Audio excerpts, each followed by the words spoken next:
Friends, रोजगार with Kritika में आप सभी का स्वागत है। कैसे आप सब? आशा करते हैं आप सब अच्छे होंगे और यूपी टेट एग्जाम की प्रिपरेशन भी अच्छे से कर रहे होंगे। फ्रेंड्स, मैं लेकर आती हूँ डेली 30 क्वेश्चन सीडीपी के, पीवाईक्यूज क्वेश्चन एमसीक्यूज बेस्ड में यूपी टेट के लिए। लेकिन फ्रेंड्स, आज से मैं सिर्फ 10 क्वेश्चन ही लेकर आऊँगी। आपके रिस्पॉन्स अच्छे रहेंगे, उसके साथ ही आप अगर कमेंट में लिखेंगे 30 क्वेश्चंस का सेट लेने के लिए, तभी ये वीडियो 30 क्वेश्चंस की आएगी। उसके लिए अभी यहाँ पर मैं सिर्फ 10 क्वेश्चंस डेली कराऊंगी आप सभी को दोपहर के 12 बजे, और इंपॉर्टेंट क्वेश्चन रहेंगे जो कि एग्जाम में पूछे गए हैं। तो देरी न करते हुए स्टार्ट करते हैं और सबसे पहले क्वेश्चन की तरफ बढ़ते हैं कि अभिप्रेरणा का वर्गीकरण होता है। यहाँ पे क्वेश्चन नंबर फर्स्ट है कि अभिप्रेरणा का वर्गीकरण होता है स्वाभाविक और कृत्रिम।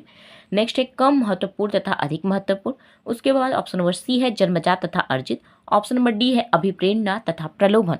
तो फ्रेंड्स, इसका राइट आंसर हो जाएगा ऑप्शन नंबर सी, यानी जन्मजात और अर्जित। अब्राहम मैस्लो, अगर हम बात करें, एक मिनट फ्रेंड्स, अगर मैं बात करती हूँ अब्राहम मैस्लो का, तो यहाँ पर इन्होंने माना है, अब्राहम मैस्लो, इन्होंने माना है कि जो अभिप्रेरणा होती है, अभिप्रेरणा को यहाँ पे इंडिकेट करा है, और उन्होंने कहा है कि अभिप्रेरणा जो है उनको दो भागों में बांटा है।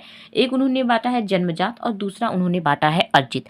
जन्मजात जो अभिप्रेरणा होती है उसमें भूख, प्यास, विश्राम और निद्रा आती है। भूख, मैं थोड़ा स्लो लिख रही हूँ, आप थोड़ा जल्दी लिखिए। भूख, प्यास, विश्राम और निद्रा, ठीक है, निद्रा, ये इन्होंने माना है जन्मजात होती है। लेकिन जो अर्जित होती है उसमें सामाजिक रुचि और प्रतिष्ठा, इसमें सामाजिक रुचि और प्रतिष्ठा, ठीक है, मैं बोल दे रही हूँ, आप उसको लिख लीजिएगा।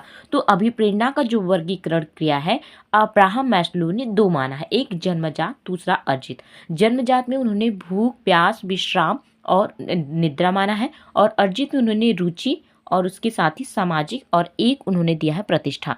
ये दोनों आप सभी को अच्छे से याद रखना है, ठीक है। अगर मैं वैसे ही बात करूँ थॉम्सन की, तो इन्होंने भी दो भागों में बांटा है। एक भाग है स्वाभाविक अभिप्रेरणा और दूसरा भाग बांटा है इन्होंने कृत्रिम अभिप्रेरणा। तो यहाँ पर अभिप्रेरणा का वर्गीकरण मुख्य रूप से अगर इन्होंने किया है तो जन्मजात और अर्जित, जो कि अब्राहम मैस्लो का है, वो ज़्यादा इंपॉर्टेंट हो जाता है। तो ऑप्शन नंबर सी इसका राइट आंसर हो जाएगा।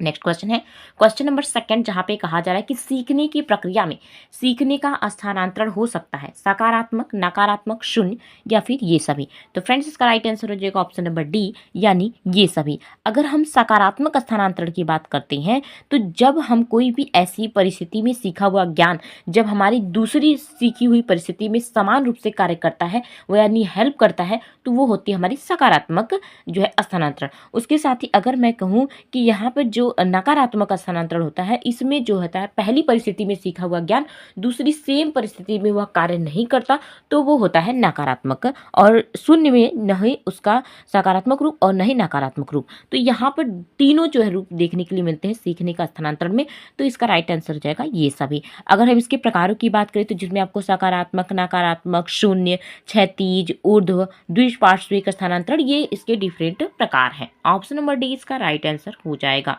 नेक्स्ट क्वेश्चन की बात कर लेते हैं, क्वेश्चन नंबर थर्ड, जिसमें दिया गया है निम्न में से कौन सा मत अंतर्दृष्टि के द्वारा सीखने की व्याख्या करता है? मानवतावाद, व्यवहारवाद, संबंधवाद या फिर गेस्टाल्टवाद। तो ऑप्शन नंबर डी इसका राइट आंसर हो जाएगा। और गेस्टाल्टवाद में हमने आप सबको बताया होगा कि गेस्टाल्टवाद में अंतर्दृष्टि या सूझ के सिद्धांत का प्रतिपादन जो है वो वादियों ने किया। उसके साथ ही गेस्टाल्टवादी सिद्धांत के नाम से भी जाना जाता है, और उसके साथ ही इनका जो जिस सिद्धांत पर इन्होंने कार्य किया उसका नाम जो बताते, तो उसका नाम आप सभी को पता होना चाहिए, सुल्तान। उस चिंपांजी का उनका क्या नाम था? सुल्तान नाम था, और उसके साथ ही वह बनमानुष पर इन्होंने प्रयोग किया था। तो ऑप्शन नंबर डी इसका राइट आंसर हो जाएगा। नेक्स्ट क्वेश्चन की बात करते हैं, क्वेश्चन नंबर 4, जहां पे कहा जा रहा है कि किस मनोवैज्ञानिक ने सीखने की सामग्री के रूप में निरर्थक शब्दों का प्रयोग किया? विलियम जेम्स, स्किनर, एबिंगहॉस या फिर वॉटसन। तो क्वेश्चन नंबर 4 का राइट आंसर हो जाएगा एबिंगहॉस। ऑप्शन नंबर सी इसका राइट आंसर हो जाएगा, जहां पर एबिंगहॉस ने माना है कि जो सीखने की सामग्री के रूप में निरर्थक शब्दों का प्रयोग किया जाता है, इसके द्वारा जो है आसानी से धीरे धीरे सार्थक शब्दों का भी प्रयोग सीख लेता है। ऑप्शन नंबर सी इसका राइट आंसर हो जाएगा। नेक्स्ट क्वेश्चन है क्वेश्चन नंबर 5, जिसमें कहा जा रहा है कि सीखने के नियम दिए हैं पावलोव, स्किनर, थॉर्नडाइक ने या फिर कोहलर ने। ये क्वेश्चन इतनी बार रिपीट हो चुका है कि इसको आप सभी को अच्छे से याद भी हो गया होगा। तो इसका राइट आंसर हो जाएगा ऑप्शन नंबर सी, यानी कि थॉर्नडाइक ने दिया है। और यह कहाँ के मनोवैज्ञानिक थे? तो यह अमेरिका के मनोवैज्ञानिक थे। और वहीं अगर हम कोहलर की बात करें तो यह जर्मनी के मनोवैज्ञानिक थे। ठीक है, इन्होंने जो 3 नियम दिए हैं वो आपको पता होना चाहिए। तत्परता का नियम, तत्परता का नियम, प्रभाव का नियम और एक है उनका अभ्यास का नियम। ये 3 इनके मुख्य नियम हैं जो कि काफ़ी ज़्यादा एग्जाम में पूछे जाते हैं। ठीक है, तत्परता, प्रभाव और अभ्यास का नियम थॉर्नडाइक का दिया गया है। ऑप्शन नंबर सी इसका राइट आंसर हो जाएगा। क्वेश्चन नंबर 6 की बात कर लेते हैं। यहाँ पे दिया गया है सीखना है व्यवहार में परिवर्तन, अनुभव तथा अभ्यास का परिणाम, व्यवहार में अपेक्षाकृत अस्थायी परिवर्तन या फिर ये सभी। तो क्वेश्चन नंबर 6 का राइट आंसर हो जाएगा ये सभी, यानी ऑप्शन नंबर डी इसका राइट आंसर हो जाएगा। इसमें परिपक्वता पूर्व अनुभव से प्राप्त प्रक्रियाएं, जो कि अधिगम की मुख्य 2 प्रक्रियाएं हैं। अधिगम मतलब सीखना, दोनों सेम चीज है। ठीक है, ऑप्शन नंबर डी इसका राइट आंसर हो जाएगा। नेक्स्ट क्वेश्चन की बात कर लेते हैं, क्वेश्चन नंबर 7, जहाँ पे कहा जा रहा है कि शारीरिक वृद्धि और विकास को कहते हैं तत्परता, अभिवृद्धि, गतिशीलता या फिर आनुवांशिकता। तो क्वेश्चन नंबर 7 का राइट आंसर हो जाएगा ऑप्शन नंबर बी, यानी अभिवृद्धि इसका राइट आंसर हो जाएगा। ठीक है, नेक्स्ट क्वेश्चन की बात कर लेते हैं। नेक्स्ट क्वेश्चन है क्वेश्चन नंबर 8, जहाँ पे चिंतन संज्ञानात्मक पक्ष में एक मानसिक क्रिया है। यह कथन दिया गया है यहाँ पर होगा ड्यूवी के द्वारा, ड्यूवी द्वारा। ठीक है, ड्यूवी द्वारा वी होगा, ड्यूवी। एक मिनट, आप सभी को क्लियर नहीं हो रहा है तो यहाँ पे ड्यूवी के द्वारा, ड्यूवी। ठीक है, ड्यूवी द्वारा। नेक्स्ट होगा गिलफोर्ड द्वारा, फिर उसके बाद क्रूज के द्वारा या फिर रॉस के द्वारा। तो इसका राइट आंसर हो जाएगा रॉस, ऑप्शन नंबर डी इसका राइट आंसर हो जाएगा। तो इन्होंने चिंतन संज्ञानात्मक पक्ष का एक मानसिक क्रिया है, ये स्टेटमेंट इनका याद रखिएगा, एग्जाम में पूछा जा सकता है। उसके साथ ही नेक्स्ट क्वेश्चन की बात करें तो बाल मनोविज्ञान के आधार पर कौन सा कथन सर्वोत्कृष्ट है? सारे बच्चे एक जैसे होते हैं, कुछ बच्चे जो होते एक जैसे होते हैं, कुछ बच्चे विशिष्ट होते हैं, प्रत्येक बच्चा विशिष्ट होता है।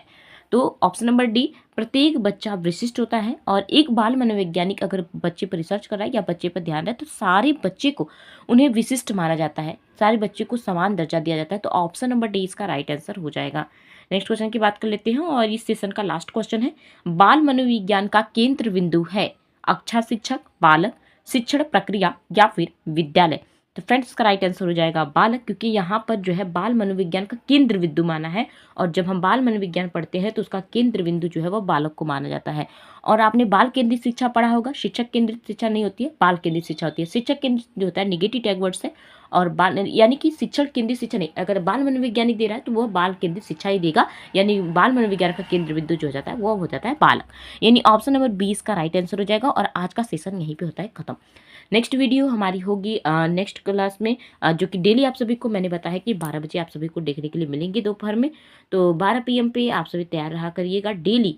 और उसके साथ ही कोशिश मेरी यही रहेगी कि अगर आपका अच्छा खासा रिस्पांस रहा तो मेरी वीडियो में आप सभी को एक सेट में कम से कम 30 क्वेश्चंस देखने के लिए मिलेंगे।